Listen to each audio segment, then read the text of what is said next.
Okay, so now we've gone from a geospatial web, we've taken it through the M100 and path integration sciences, developer market from signals intelligence, ELINT, comment, SIGINT, MASINT. We've applied it in one specific counterterrorism case.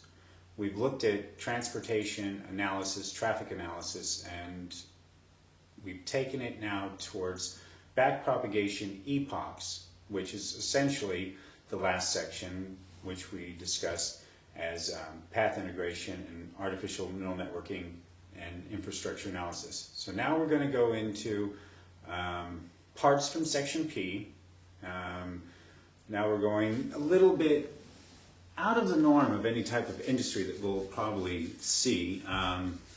So customizing an ANN through backpropagation epochs, this is a defining cybernetic principle. So this parts manifest, which I'm going to show you here, is the wheel of progress. For those of us who know the philosophical concept of the wheel of progress, looking at cybernetics as a circularity of reasoning, a system of systems, cyclic feedback with some type of calibration, and a calibration process with backpropagation, hidden networks, and a whole sort of different concepts. We have to really simplify how we want to interpret all the mobile devices. First of all, just like Menwith Hill being called a ground node segment for a signals intelligence listening station, what we're going to refer to every cybernetic augmented reality device, every M100, as a node. Now, in order to understand node sciences, we now have to take a space as asymmetrically bounded, meaning upper and lower bounding. So whenever we find two things that are bound together, we want to associate how distinct they are based on treating a node. Okay, so now we're going to take section P. Section P is part of a proposal for a business.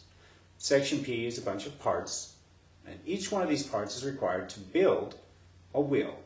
This wheel is a symbol of the wheel of progress.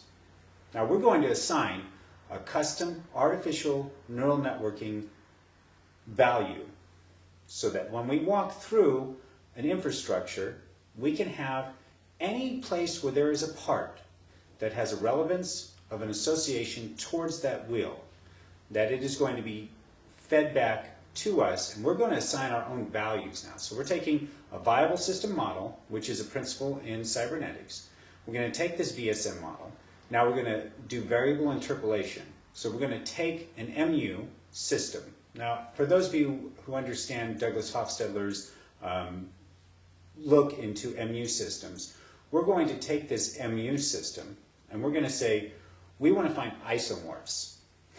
Whoa, how cool to use augmented reality to look at your own memory substrate, referenced against a synthetic memory substrate, which is obviously the electromagnetic media that has been encoded with the data, and then to say, this is how a neural network operates, this is how information is stored in this constellation, this substrate, this memory system that our eyes and our ears record.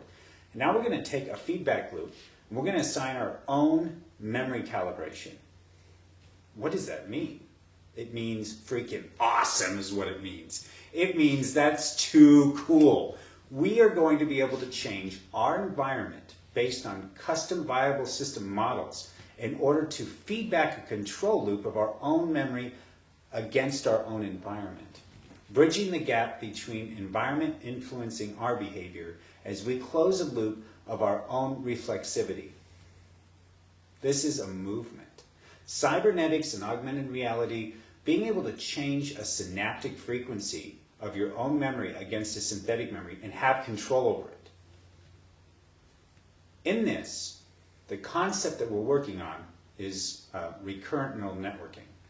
Recurrent neural networking, as we look at it from symbolism, now if we take the literal definition of symbolism, and we go to MIT Cognitive Sciences and we say, here's the definition of symbolism, here's where we get to recurrent neural networking, and here is the principle of a circularity of reasoning, a recurrent principle, and here's this archetype of a wheel structure And here's this wheel of progress. Now we've taken it to the literal science boundary of what it takes to build, machine, the entire process, down to the finite screws, the pitch, the thread, the machine engineering side of each one of these parts.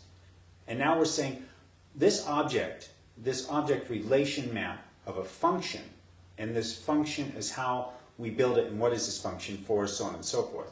So we're going to take a very literal mechanical engineering diagram, a very literal construction, all the necessary machining processes, and we're going to take all that machining, all that mechanical engineering, all those principles, and we're going to apply a viable system model, and we're going to create a feedback from a viable system model of an actual archetype, of an actual architectural system.